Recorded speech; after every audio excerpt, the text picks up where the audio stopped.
সম্প্রতি একটা খবর বেরিয়েছে যে বাংলাদেশ ভারতকে টার্গেট করে মিসাইল সিস্টেম কিনছে। মিসাইল সিস্টেমের নাম কি?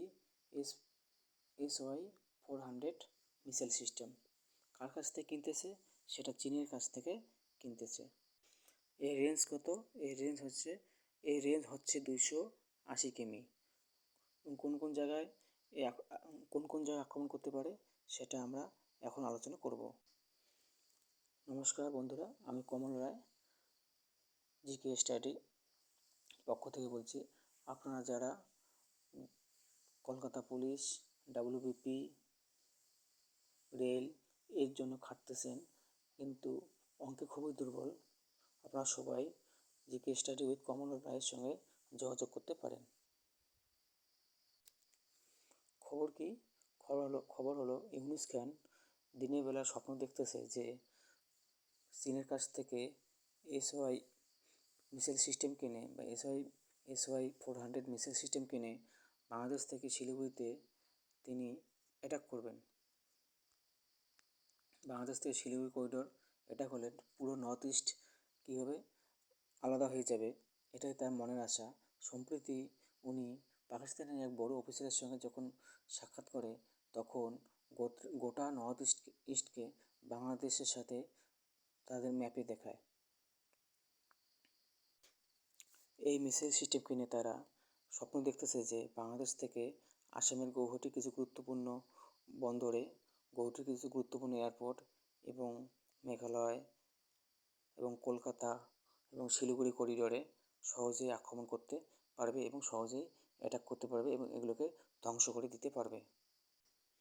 এদিকে ইন্ডিয়া রাজস্থান বর্ডারে পাকিস্তান সীমান্তে 12 দিনের যুদ্ধ অভ্যাস চালাচ্ছে, যেটার নাম হচ্ছে ত্রিশূল যুদ্ধ অভ্যাস।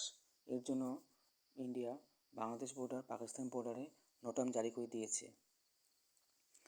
এই অবস্থায় ইন্ডিয়া অরুণাচল প্রদেশে একটি ট্রাই সার্ভিস এক্সারসাইজ, যে তিনটা বাহিনী, এয়ারফোর্স, এয়ারফোর্স, নেভি এবং মিলিটারি, এই তিনটি সর্বোচ্চ পর্যায়ের যে সেনা, তারা এই অরুণাচল প্রদেশে ট্রাই সার্ভিস মিলিটারি এক্সারসাইজ শুরু করবে এই মাসের শেষের দিকেই। এটা হলো গতকালকের খবর যে India to hold try service exercise in Arunachal প্রদেশে, এবং এটা কোথায় হবে?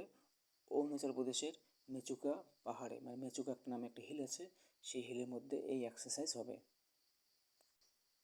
এর আগেও এই এক্সারসাইজ হয়েছিল।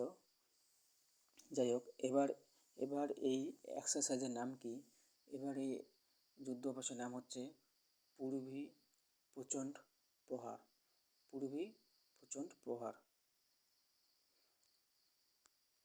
আর এই এক্সারসাইজ 2023 সালেও হয়েছে এবং 2024 সালেও হয়েছে।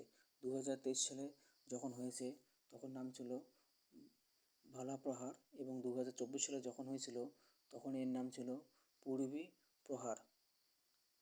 তো যাই হোক বন্ধুরা, এখন দেখার অপেক্ষা যে বাংলাদেশ যে এত বাড়তেছে আস্তে আস্তে, যে ইন্ডিয়া বাংলাদেশকে পাত্তাই দেয় না বা বাংলাদেশকে তেমন গুরুত্ব দেয় না, তবু এবার একটু হয়তো সামান্যতম হলেও গুরুত্ব দিয়েছে যে বাংলাদেশ যেভাবে পাকিস্তানের সাথে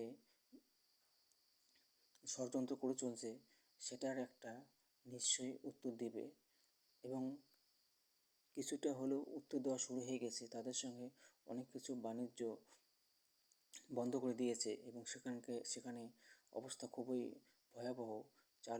চালের দাম, তেলের দাম অনেক আকাশ ছোঁয়া, এবং ওদের যে বস্ত্র শিল্প প্রায় ধ্বংসের দিকে।